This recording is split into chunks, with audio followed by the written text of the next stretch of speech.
There's a quick additional point that Gail wanted to make on, I believe it was Deborah, who said that her mom has cancer, but she dreams that she's in this room and the room is like enlightened. Yeah, illuminating. And so I just wanted to say, you know, when a loved one is sick, we are in prayer, we're in worry, and so we're opening. And this is a message to you that you're being heard. Yeah. That sometimes when we feel helpless is when we're more open to accept, of course, right? Exactly. We're opened. When we lose somebody, we're very open. Yeah. We're cracked wide open. Yeah. And that's when we get the most information. All right. Estella, good morning. Hello. Hi, what's your dream? Good morning. Yes.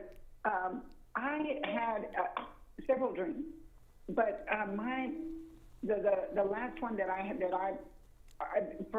was my grandfather, my uncle, and my mother. They've all deceased. My mother 10 years ago, my grandpa and my uncle within a week of each other. Wow. Maybe 20 years ago. Okay. But my dream is that I don't know what house I was in. There was a back door. It opened. It was my mom. She was in a good mood, happy. Came in and she looked right at me and said, "It's time." And then there was all this conversation with Grandpa and my uncle. Everybody was just in a good mood. That sort of scared me. That's interesting. Yeah, they're okay. We're just not okay. Right, exactly. And you know, these are the things that every single person experiences.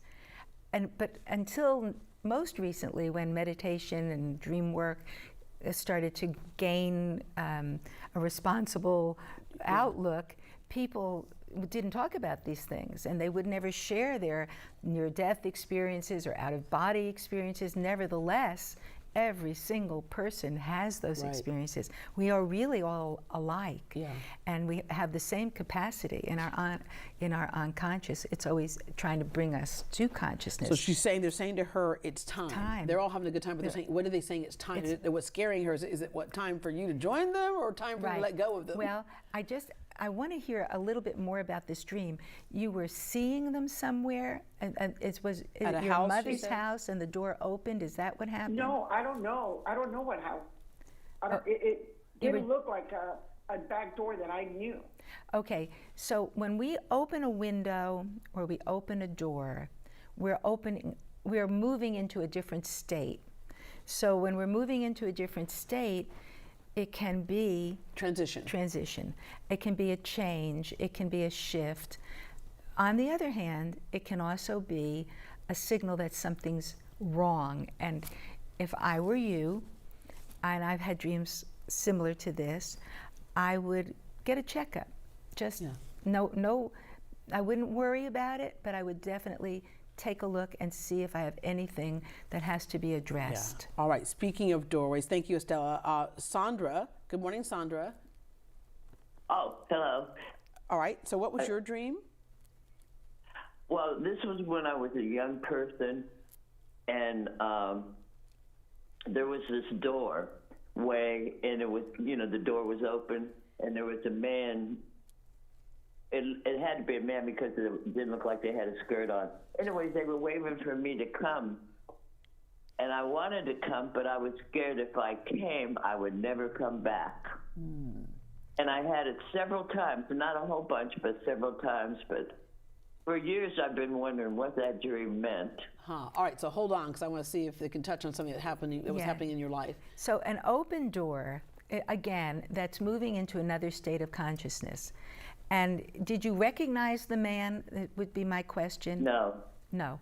Well, it was just a dark figure. So if it's a dark figure, what we're looking at is shadow material, unaddressed issues that we don't want to look at, that we've suppressed. And that's why you felt frightened, and you felt if you went through, you'd never come back. Because at the end of the day, this is material, not bad material, but disowned material, unknown, therefore, to you anymore, but still residing in your unconscious. So in a certain way, I would again ask for more information, because it's telling you that to walk through that door would be to gain consciousness. And to gain consciousness is to be able to take back your disowned material. To then face something? to face that and to reintegrate it back into yourself. When you do that, you're complete. Now you're stronger, wiser, better, everything, because when we disown part of ourselves, we suppress material, we're using up a lot of energy, creative energy, to hold down that and suppress that material. Could that mean that sometimes there's comes trauma back that to happened us? that you Oh, it's ignore? definitely trauma. In other words, whatever is back there, we don't want to look at. Sandra, does that make sense to you?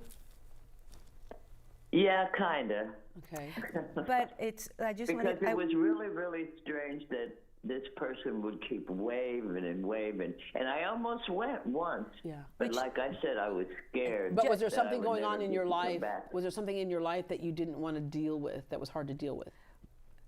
I was a young person when that was going on, so but let me say, well, you know, let me say that the fact that it was a man tells you that it has to do with your power, your masculine. So what that says is that whatever happened to you, or whatever the disowned material was and is, had to do with your power, taking your masculine. And therefore, you're operating in your own life presently sort of on half of yourself. So to take back that half, which is really your power, that will complete you, and then you'll walk more strongly and more completely in the world. This is shows starting to you. understand. This says you're a little out of balance. You're more in the feminine than in the complete masculine feminine. All right.